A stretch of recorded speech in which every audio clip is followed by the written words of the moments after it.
Welcome back to Boruto Anime Review. This is episode number 11. And this one I'm reviewing the 11th episode of the Boruto anime series. Shadow of the Mastermind. Yeah, picking up like not long after the events of the previous episode.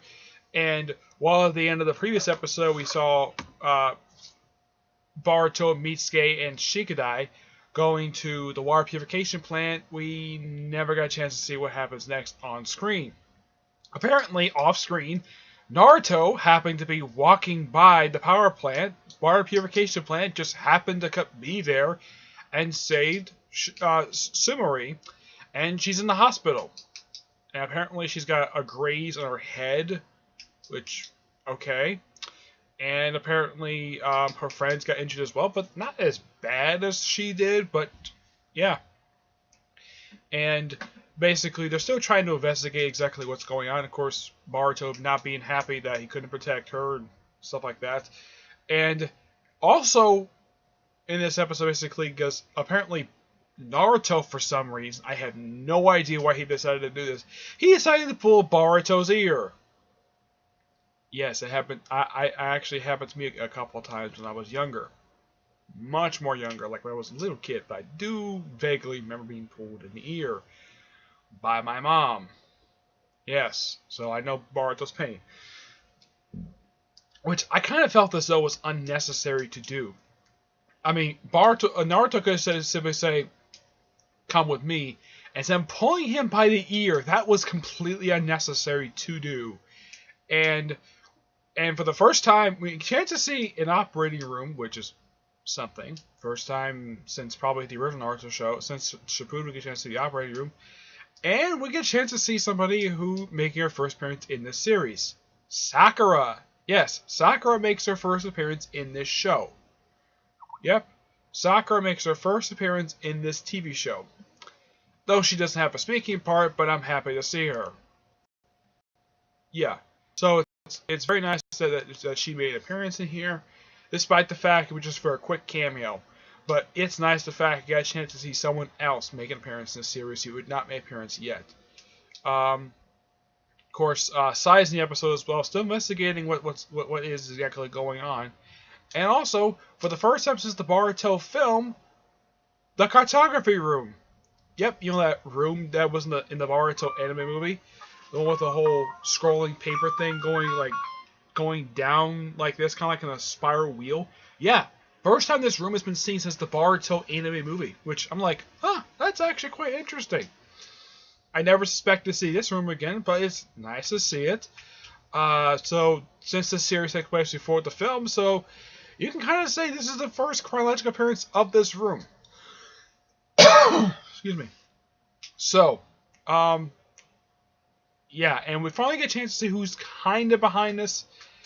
Well, who's been manipulating this ghost thing that's been rolling around since the pilot. Apparently, it's some masked guy, which we still don't know who it is. We finally get a chance to see who actually is sort of behind this. And kind of, we see the start of it, but we don't get a reveal yet. But this was a pretty interesting episode. Also, the guy who got possessed was the guy from the previous episode, the guy who was in charge, the postmaster, the postmaster. Yeah, he got possessed by the ghost because of stuff happening in the previous episode. So basically, he's a second adult named character. He's referred to as bureau chief, but technically he's a postmaster. Yeah, he's second named adult character to be possessed because the other adults who were possessed in the show by this ghost, how should I put this? Were simply put, how should I put this? No name characters. So it is something, the fact that, excuse me, we got a chance to see that in this episode. So, yeah. And that little one of the clips that was shown for this week's episode from last week of Boruto just doing this little fist thing. Yeah, I thought that was for Sumari, but after that one scene at the beginning, Boruto does not visit her anymore after, and Sumari is still in the hospital. So who knows how long she's going to be in the hospital for. My guess is maybe 1 to 2 episodes at most. But she's still an interesting character. And I'm glad the fact that developing her, she's one of the more newer characters. Even though some people might see her as a Hinata clone. But at least they're developing her a little bit at most. And Iwambi, first time he's involved in the plot, first time in a few episodes. I'm always happy to see him. Even Dekai. Yeah, Dekai is actually involved in the plot. First time in several episodes, because usually he just make a quick. Usually he's there for like 1 to 2 scenes, and that's it. But at least he's here for more than one scene.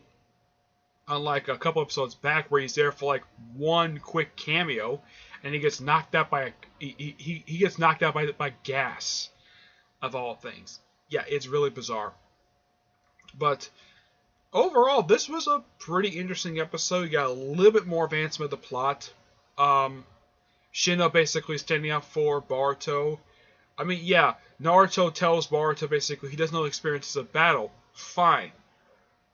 But Boruto basically makes a good point. He can't sit back and do nothing while a friend of his is in the hospital. Though a potential love interest, mind you.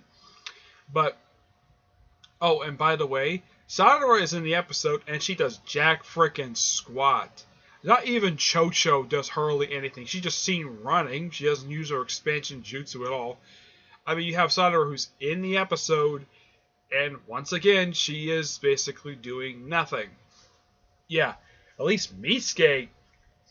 I mean, the only characters who actually did something this episode, well, Boruto did something.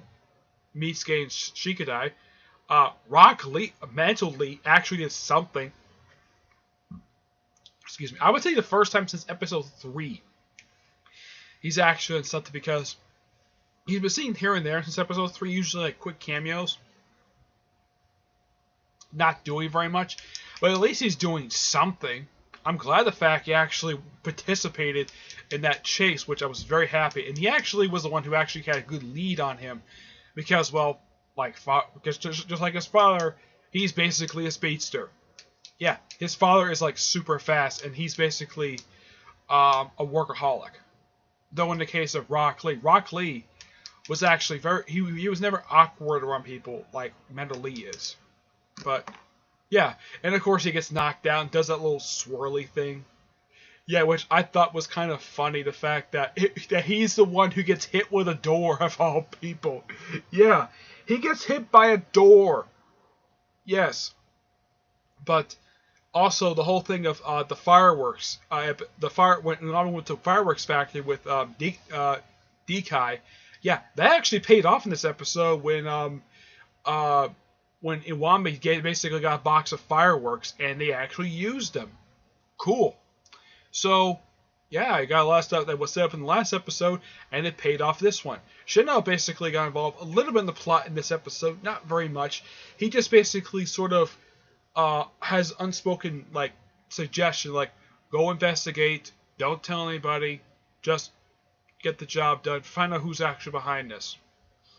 And at the end of the episode, we get a chance to see a mention of the Hiroshima cell, which I'm like, yeah, we got reference to this in the previous episode, because apparently there's this group of people called the Hiroshima cell, who actually are a group of people who actually know wood jutsu.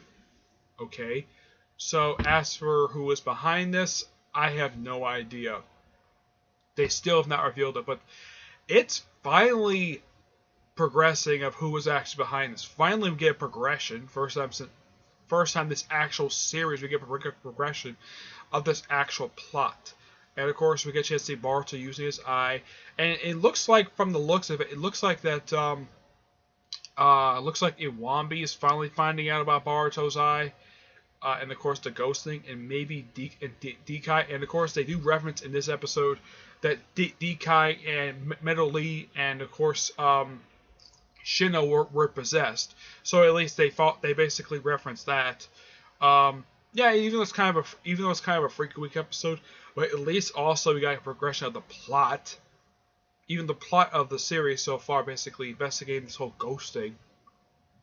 It's been slow here and there. I mean, we got a little bit of advancement so far in the series of Boruto's eye.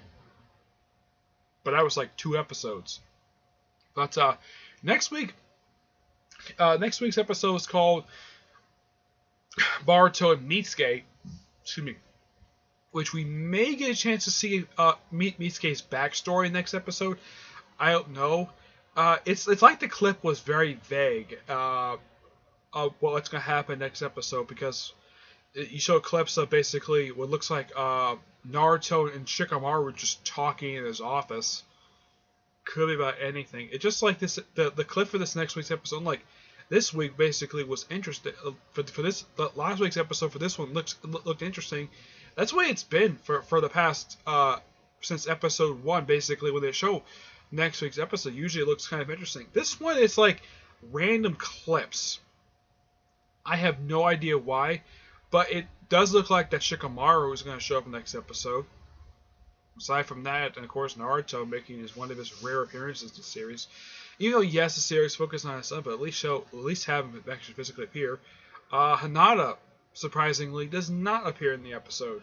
Yeah, surprisingly she doesn't. Outside of the opening credits, she's missed maybe of the 11 episodes so far. I think she's missed 2.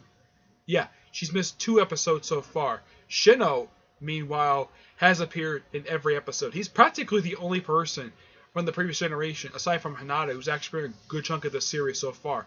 Rock Lee has never made an appearance yet. The only people who have from the previous generation, of course, Naruto's appeared like 4 times.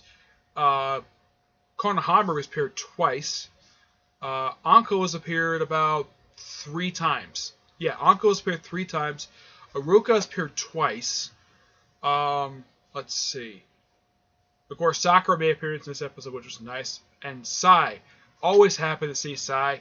Sai, this is his second appearance in the series so far. I hope we get a chance to see more of him soon. Well, I like the fact he's kind of become sort of a sort of investigator in a way for probably Naruto's personal investigator. That's my take on it, because he's investigating stuff for Naruto. He's kind of like a cop in a way, but he doesn't have like a badge. But he's reporting directly to Naruto. And because of the fact he's known Naruto for a long time, he's probably one of the very people who actually address Naruto by his first name, because I'm sure like everybody else in the village probably calls him Lord Hokage. I would say only Naruto's friends, people who've known him for a long time, probably are the only ones who actually can call him by his first name. But I think everybody else has to call him Lord Hokage. That's my personal guess. But yeah, good episode. Next week's episode, I am going to watch it, definitely. But aside from the fact that we might get some progression on Mitsuke, there's nothing much else interesting about next week's episode aside from its name, Boruto and Mitsuke. So maybe we get a chance to see. Now, I've heard rumors that we might get a chance to see the adaptation of Mitsuke's origin story in the series. So, excuse me, maybe in next week's episode, maybe in a flashback, we may get a chance to see an adaptation of Mitsuke's backstory. I don't know. It's just a theory. But that's my personal guess what's going to happen next episode, along with progressing the main series plot. But aside from that, that's really it. So, that's it for this episode. Stay tuned for next week for episode 12, Boruto and Mitsuke. Okay? But until then, I will see you there. Bye.